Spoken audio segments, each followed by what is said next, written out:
Most people can drive just about anywhere. Most people do not experience waterways, no matter whether it's here or anywhere else, via boat or places that cars can't go.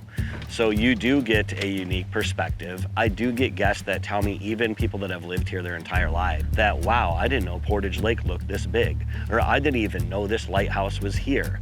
People really do get a sense of kind of adventure from the waterway. Whether it's via kayak, whether it's via boat, whether it's via bicycle, you do get to see things that you just don't normally see by driving the main highways.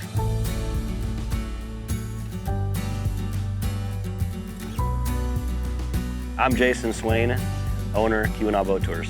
Yeah, so originally I'm from Lower Michigan. I joined the Coast Guard. I moved all around the country for 20 years. I was stationed here in 2017, retired in 2020. We basically fell in love with the area, and it was about the people. We couldn't leave this place, so we decided to stay here.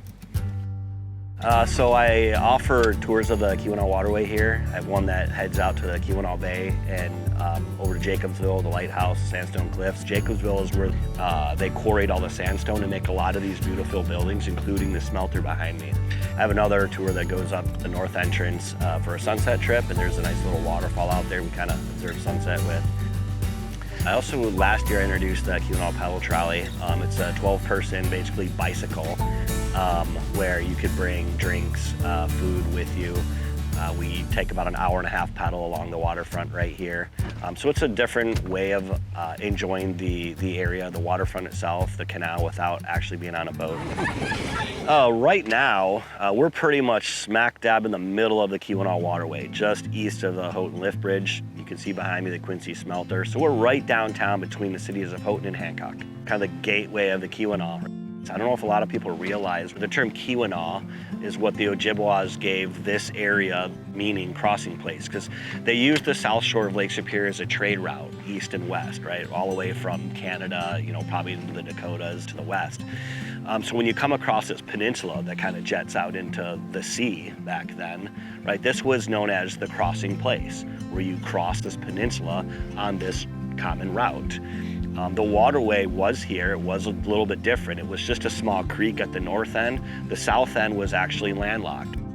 So they had to portage their boats out. That's where the term Portage Lake came from, right? As time went on and the copper mining became the big industry here. In fact, this was one of the biggest hubs of industry in the country in the early 1900s.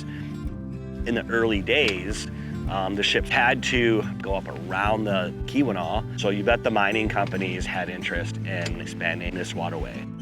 After they completed dredging the south entrance, they began working on the north entrance up there. So that took about another decade to dredge that and make it deep enough and wide enough for these ships to then cut through right across the Keweenaw. That saved about 100 miles of travel per trip per boat. So that was a lot of time and a lot of money saved. Nowadays, obviously the copper mining doesn't occur here anymore. The ships in the Great Lakes now are too big to transit this waterway, but we have recreational traffic, your cruise ship here and there. We're starting to see a lot of wakeboarders, water skiers. There's a sailing club you'll see a couple days a week out here. You'll see kayaks, canoers. There's just a nice walk. There's a bike path that goes all along the waterfront right here. You could ride all the way down the Chassel and back if you'd like. I think a lot of people are finding this area, finding the waterway as just a wonderful way to experience it.